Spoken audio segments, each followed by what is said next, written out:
Hey everyone, welcome back. We are working on the firewall forward stuff here.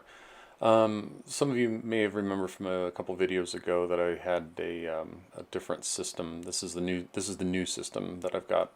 This one's from Midwest Sky Sports.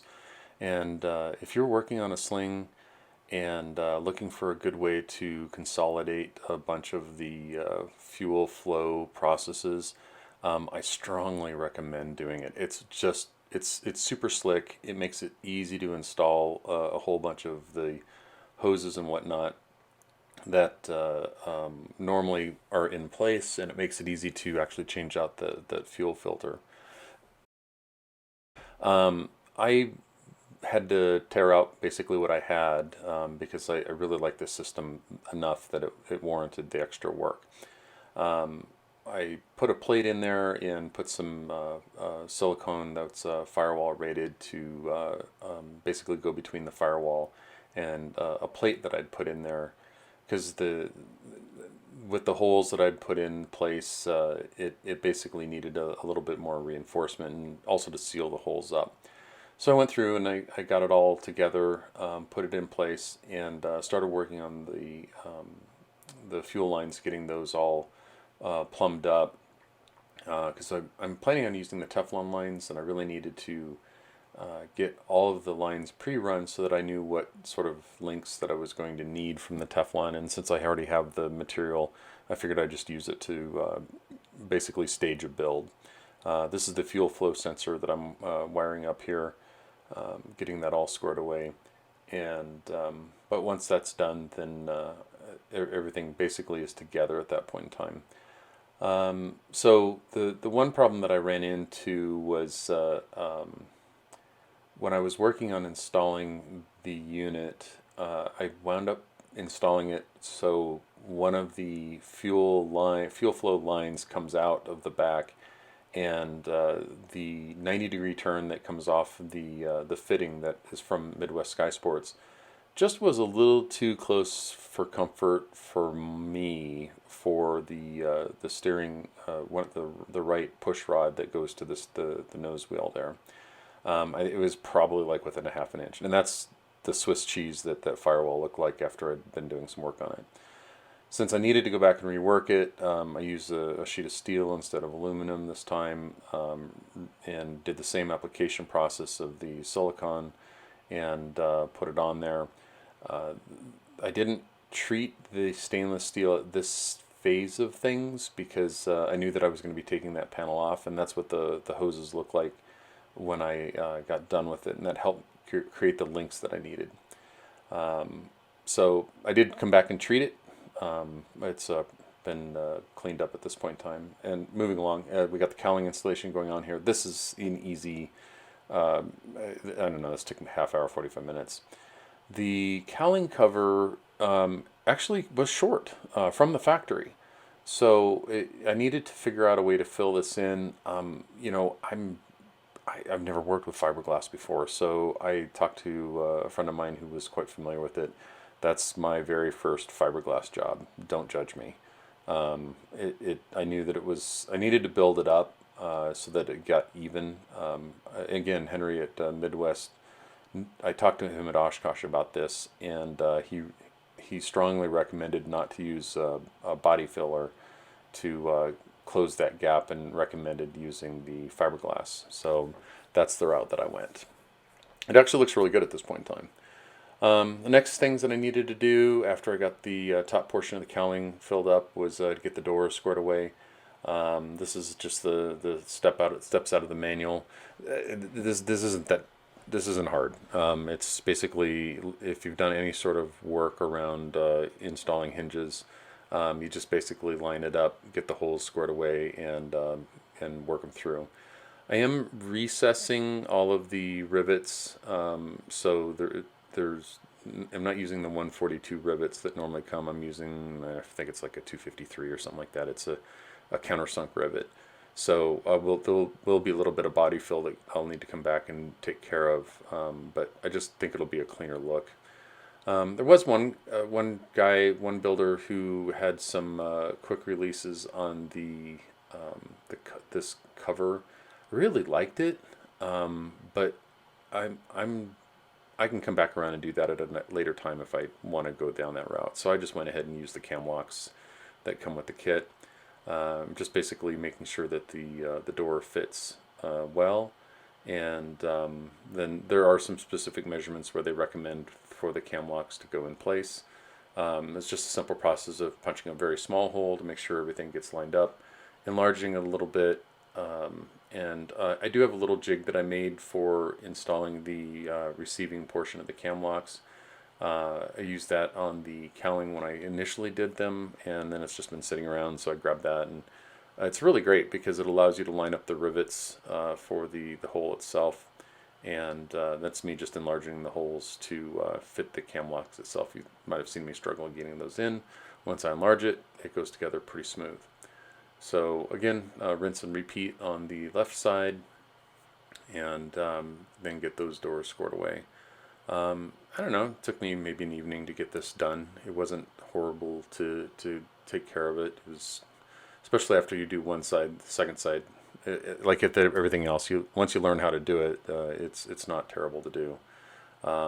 The fit and finish I think is a little bit better on the second door, maybe because I had practice on the first one, but it it worked out really well. So that's all done at this point in time.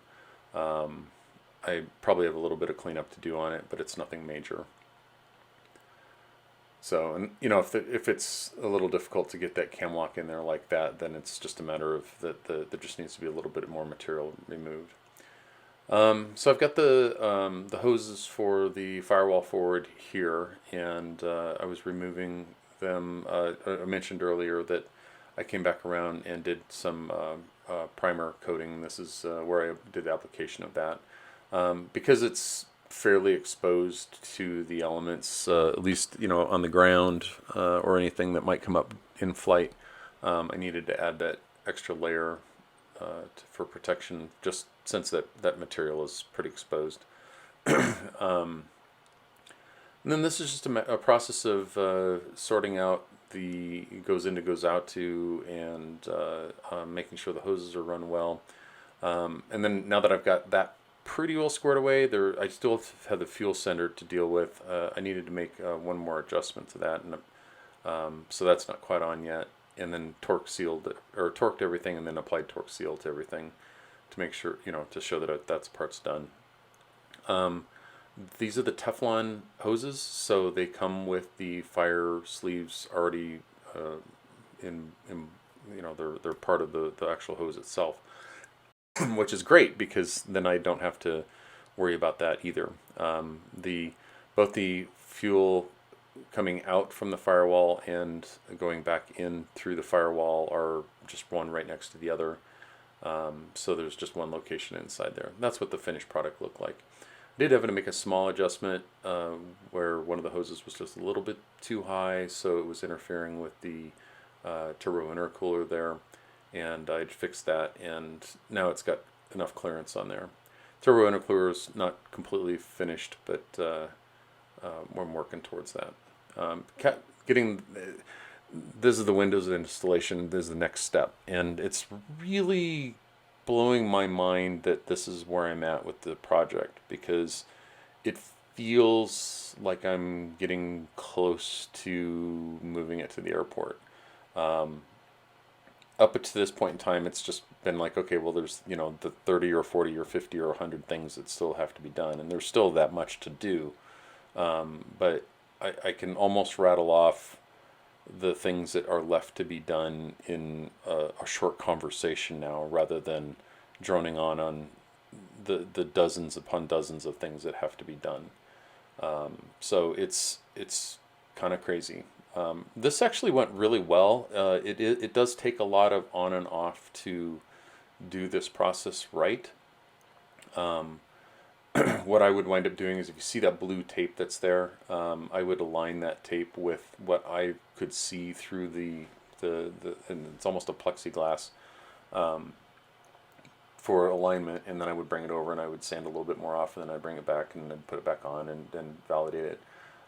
Certainly not the most on and off that I've done throughout this process, but every time I put it back on, there was progress, and so it felt like every time I put it on, I was making, good progress.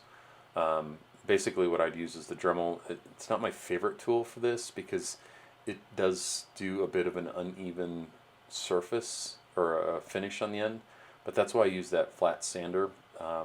It sands down really flat with that, but I just can't take a lot of material off with the flat hand sander. The Dremel takes off more material than what I could do if I was just hand sanding it throughout that time. So once I got the fit and finish or squared away where I needed to, then I needed to go back and protect the portion of the windscreen that we will all see, so that I could abrade the part that's going to be glued to the actual airframe itself, which means that basically anywhere the Sikaflex could squeeze out needs to be protected, and as well as then abrade the mating side here as well. This is what it looks like from the inside, and then I think I've got one here of the outside. Yep, so there it is at the outside, and it's great. I mean, I set it on there; it fits perfectly. It doesn't wiggle around. The lines are nice and straight. Everything just looks really good. So the rear window, this is what's really interesting about it, is it has that line there, and it indicates, or it seems to indicate, that that's where you need to cut it to. But I didn't really trust that, oh, this is absolutely 100% the line that you need to cut it to, so I put a little bit of cardboard over the window, traced it out, and then cut it out so that I could lay it over that the line that came from the factory. Also, don't use a jigsaw. I put a fine bit in the jigsaw, and it still was cracking the plexiglass. So fortunately, the crack, I stopped before the crack got too deep deep into the window, and was able to work around it. So I was able to cut the crack out. Went back to the Dremel. Dremel works really well. It's just difficult to make good tight turns with it. And I needed to really do the same type of process with the rear windows that I was doing with the windscreen, but I need to be able to see through it. So what I wound up doing was taking the plexiglass, or the protective material off, and it's fairly resilient. As long as you're not dragging it across something, you're seeing a lot of the cut, or the dust from cutting it on there, and because of the static charge, it definitely adheres to it really, really well. I'm constantly clearing it by blowing it with air, but I'm not damaging the window, the clear portion of it at all. So again, it's just rinse and repeat from the what you do with the windscreen. On, check it. Once I get it on, then I've been using the thin blue tape to be able to mark my lines. Take it off, sand it a little bit, trim it a little bit, and you can see the blue line is on that piece there. This actually wound up taking a lot more time than I expected to, but I'll get it done. Anyway, a little treat on where I'm at with the instrument panel here. It's a big milestone. So everything is in and turned on. So probably more on that later, but that's where I'll leave you for today, and we'll have more later. Thanks very much.